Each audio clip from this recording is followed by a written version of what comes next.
नमस्कार दोस्तों, स्वागत है एक बार फिर से आपके अपने एजुकेशन चैनल एजुट्यूबर देव पर। तो दोस्तों कल ही एक अपडेट आई थी जिसमें ये बताया गया था कि थर्ड ग्रेड के ट्रांसफ़र जो है वो 18 अपने अगस्त से दोस्तों शुरू हो रहे हैं।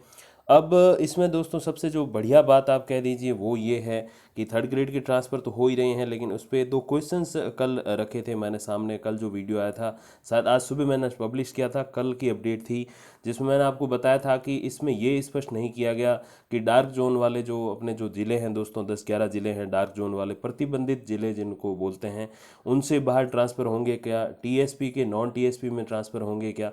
तो ये चीज़ें थी, वो कल वाली अपडेट में क्लियर नहीं थी, बट आज जो अपडेट है दोस्तों उसमें ये दोनों बातें क्लियर हो रही हैं, जिसपे कल हमने क्वेश्चंस किए थे। जी हाँ दोस्तों, डार्क जोन और टीएसपी जिलों से भी होंगे ट्रांसफ़र। 10 साल बाद मिली तबादले की सौगात। जो डार्क जोन वाले ट्रांसफ़र है ये तकरीबन 2010-11 में हुए थे, अगर मैं गलत नहीं हूँ, तो उसके बाद दोस्तों अब होंगे। शिक्षा विभाग में अब कार्यालय समय पर कार्मिक जो है सोशल मीडिया का उपयोग नहीं कर सकेंगे। ये थोड़ी सी ध्यान देने वाली अपडेट है इसके साथ में, कि जो भी कर्मचारी हैं वो फेसबुक और ट्विटर और इंस्टाग्राम चलाते रहते हैं, टिकटॉक भी था पहले, तो ये थोड़ा सा वो ना चलाएं, थोड़ी सी जिम्मेदारी से काम करें। और फ़ोन ज़रूर ऑन रख लें भले ही, लेकिन इसमें जो है ये ऐप्स वगैरह नहीं चलाएं, चाहे आप टीचर हो चाहे कोई से भी कर्मचारी हो, ये थोड़ा सा आप ध्यान रखिए। अब देखिए क्या है अपडेट ट्रांसफ़र की। प्रदेश के तृतीय श्रेणी शिक्षकों के लिए खुशखबर है, सरकार ने इन शिक्षकों के तबादलों की राह खोल दी है। सर्वाधिक राहत डार्क जोन और टीएसपी क्षेत्र के शिक्षकों को मिली है। तकरीबन 10 साल बाद इन शिक्षकों का भी तबादला हो सकेगा। अभी डार्क जोन में कौन से ज़िले हैं, टीएसपी में कौन से हैं, वो मैंने पहले भी कई बार बताया है, आज एक बार फिर बता दूंगा। इस वीडियो को एंड तक थोड़ा सा आपको देखना पड़ेगा। इन प्रतिबंधित जिलों में तकरीबन 50,000 अपने जो है थर्ड ग्रेड टीचर हैं। इसके अलावा पूरे प्रदेश में 2,43,000 टीचर जो हैं दोस्तों, उनके भी जो है ट्रांसफ़र की एक तरीके से वेटिंग आप समझ लीजिए। शिक्षा मंत्री गोविंद सिंह डोटासरा ने बताया कि तृतीय श्रेणी शिक्षकों की मांग को देखते हुए सीएम अशोक गहलोत से चर्चा के बाद ये निर्णय लिया गया। तो बहुत अच्छी बात है, नहीं तो फिर वो स्कूल खोलने वाली बात हो जाती कि ये कहते हैं कि चलो, शिक्षा मंत्री कहते हैं कि इस तारीख को खोल देंगे, बट सीएम कहते हैं कि नहीं अभी रुको, थोड़ा समय है, तो वो वाली बात ना हो जाए। अब देखिए, स्वतंत्रता दिवस पर सरकार ने सरकारी विभागों को तबादलों की बम्पर छूट दी। अब राज्य सरकार के महकमों, बोर्ड, निगम और स्वायत्त शासी संस्थाओं में 1 महीने और तबादलों का दौर चलेगा। आपको पता है सीएम साहब ने कुछ ही दिन पहले घोषणा की कि जो है तबादलों का जो समय है, जो टाइमलाइन है, वो 1 महीना और बढ़ाई गई है। अब 15 सितंबर तक जो है ट्रांसफ़र हो सकते हैं। पूर्व में ये अवधि 14 अगस्त तक थी। अब देखिए दोस्तों, जो अपने ये बहुत बड़ा क्वेश्चन रहता है कि सर डार्क जोन में कौन कौन से ज़िले हैं। जो पुराने शिक्षक हैं, अपने स्टाफ है, तो उनको तो खैर मालूम है, बट नए बच्चे जो बने उनको थोड़ा सा इसके बारे में पता नहीं। तो मैं बता दूं, पहले भी कई वीडियो में बता चुका हूं। देखिए, जो प्रतिबंधित ज़िले जिनको डार्क जोन कहा जाता है, इसके पीछे का रीज़न भी मैंने आपको कई बार बताया कि अब तो खैर शिक्षा ऑल ओवर काफ़ी सारी हो गई है, लेकिन पहले इतना नहीं था। तो फिर उन ज़िलों से बाहर वालों में अगर ट्रांसफ़र पहले शुरू किए जाते, या डार्क जोन घोषित नहीं किया जाता उन 10-11 ज़िलों को, तो फिर दोस्तों ये प्रॉब्लम रहती कि वहाँ से शिक्षक ज्वाइन करके दूसरे ज़िले में ट्रांसफ़र करा लेते, और उधर शिक्षा का विकास नहीं हो पाता। तो इसीलिए उनको डार्क जोन कहा गया, जिसमें अपने आता है बीकानेर, बांसवाड़ा, डूंगरपुर, बाड़मेर, जैसलमेर, बारां, जालोर, सिरोही, झालावाड़ और प्रतापगढ़।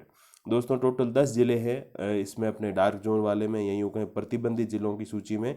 इनसे बाहर ट्रांसफ़र अमूमन नहीं होता, लेकिन अब हो जाएंगे। हालांकि ट्रांसफ़र पॉलिसी इन्होंने नहीं बनाई, बट ज़रूरत भी नहीं है मैं समझता हूँ ट्रांसफ़र पॉलिसी की, क्योंकि अगर आप डार्क जोन से बाहर ट्रांसफ़र कर रहे हो, टीएसपी से नॉन टीएसपी में कर रहे हो, तो फिर कोई दिक्कत ही नहीं है कहीं पर भी कि जो है आप जाके कोई पॉलिसी बनाओ। तो कोई पॉलिसी की ज़रूरत ही नहीं है। मैंने अपडेट में ये दो क्वेश्चन भी बताए थे, तो जिसके आंसर अब मिल गए अपने एक दिन के अंदर।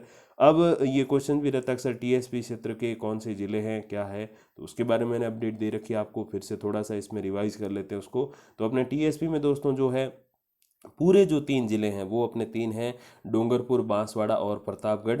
तो सबसे लेटेस्ट अपना नया ज़िला प्रतापगढ़ वो भी उसमें है। तो ये टीएसपी क्षेत्र में 3 फुल ज़िले हैं, इनके हर तहसील हर गांव जो है इसमें आता है। अब उदयपुर का आंशिक भाग जो है वो टीएसपी में आता है। राजसमंद का खमनौर जो जगह है, खमनौर काफ़ी फेमस भी है, अगर आप इतिहास पढ़ते हो तो आप समझ गए होंगे। तो वो जो है राजसमंद का खमनौर जो है वो भी दोस्तों टीएसपी में है। कुंभलगढ़ ब्लॉक जो है वो भी टीएसपी में। तो ये 2 जगह राजसमंद की अपने टीएसपी में है। सिरोही का आबू रोड पिंडवाड़ा ब्लॉक जो है ये टीएसपी क्षेत्र में आते हैं। फिर से रिपीट कर रहा हूँ, सिरोही का आबू रोड पिंडवाड़ा। चित्तौड़गढ़ का बड़ी सादड़ी ब्लॉक जो है वो भी टीएसपी में है। और पाली का बाली ठेठ इधर आ गए वापस अपने मारवाड़ में। पाली का बाली जो है वो भी इस टीएसपी क्षेत्र में आता है। फिर से रिपीट कर लूँ, 3 जिले पूरे, डूंगरपुर, बांसवाड़ा, प्रतापगढ़, उदयपुर का आंशिक भाग, राजसमंद का खमनौर, कुंभलगढ़ का जो खमनौर और कुंभलगढ़, सिरोही का अबू रोड पिंडवाड़ा, चित्तौड़गढ़ की बड़ी सादड़ी और पाली का बाली ब्लॉक, ये अपने टीएसपी में आते हैं। अब जो है 3 साल बाद जो है अपने जो है थर्ड ग्रेड की ट्रांसफ़र हो रहे हैं वो आपको पता है। तकरीबन 10 साल हो गए ये अपने जो डार्क जोन वाले तबादले उनको हुए। तो पहले भी उस टाइम भी अशोक जी थे, अगर मैं गलत नहीं कह रहा, अशोक गहलोत जी, तो उन्होंने ट्रांसफ़र किए थे। तो वापस एक बार फिर से सौगात मिल चुकी। अब इसमें एक आपको थोड़ी सी बात ध्यान रखनी पड़ेगी कि इसमें ऐसा फिक्स नहीं है कि जो है लोग फॉर्म भरेंगे उन सभी के ट्रांसफ़र हो जाएंगे, ऐसे नहीं है। जैसे सेकंड ग्रेड में भी अभी हो रहा है, अभी जो ट्रांसफ़र जितने फॉर्म भराए गए उसके तकरीबन आधे ही जो है ओरिजिनल ट्रांसफ़र होंगे। मतलब इसमें जितने भी फॉर्म भरे जाएंगे, अब कितने भरे जाएंगे उसका जो डाटा है वो भी मैं आपके सामने लेकर आऊँगा समय के साथ में। तो उसके आधे ही जो है ओरिजिनली ट्रांसफ़र होंगे, या यूँ कहें अभी आधे का तो कुछ फिक्स नहीं है कि चलो इतने ही, वो 60-70% भी हो जाए, 30-35-40% भी हो, तो ये भी कुछ फिक्स नहीं है कि चलो इतने ही होंगे।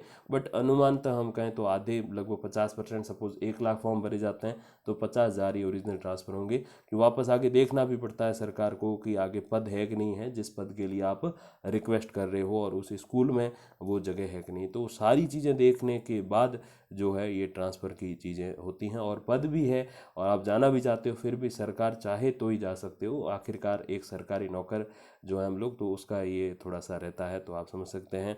और 18 अगस्त से लगा के 25 अगस्त तक जो है आपके आवेदन है, तकरीबन 7 से 8 दिन का समय है। और जैसे मैंने आपको कल भी कहा था कि जो भी ट्रांसफ़र हो, किसी की इच्छा है तो बिल्कुल आवेदन कर देना, डार्क जोन वगैरह मत देखना। चलो आज तो क्लियर ही हो गया, अच्छी बात है। अगर नहीं भी हुआ होता तो आपको ट्रांसफ़र करना। बाकी दोस्तों जो भी अपडेट आएगी अपने ट्रांसफ़र से संबंधित तो वो मैं आप तक पहुंचा दूंगा वीडियोज़ और कम्युनिटी पोस्ट के माध्यम से। और उससे पहले दोस्तों अपने जो है ये ट्रांसफ़र की जो है कल वाली अपडेट तो मैंने आपको बताई दी थी। अब दोस्तों देखिए, बात करें अगर जोधपुर की स्पेशलिटी, बात करें अगर हम जोधपुर की दोस्तों, तो फिर वहाँ जो है 8,000 थर्ड ग्रेड टीचर हैं वो जो है ट्रांसफ़र का वेट कर रहे हैं। तो कोई घर आएगा तो कोई जाएगा। ये थोड़ी सी व्यक्तिगत रूप से मैं बता रहा हूँ क्योंकि अपना संभाग जो है गृह संभाग वो है जोधपुर, तो बिल्कुल, और अशोक जी भी वहीं से हैं, तो आप समझ सकते हो इस अपडेट का तात्पर्य। बाकी दोस्तों जो भी अपडेट आएगी, डाटा जो भी आएगा आगे नेक्स्ट ट्रांसफ़र का, तो मैं आप तक पहुंचा दूंगा वीडियोज़ और कम्युनिटी पोस्ट के माध्यम से। तब तक के लिए दोस्तों धन्यवाद, नमस्कार।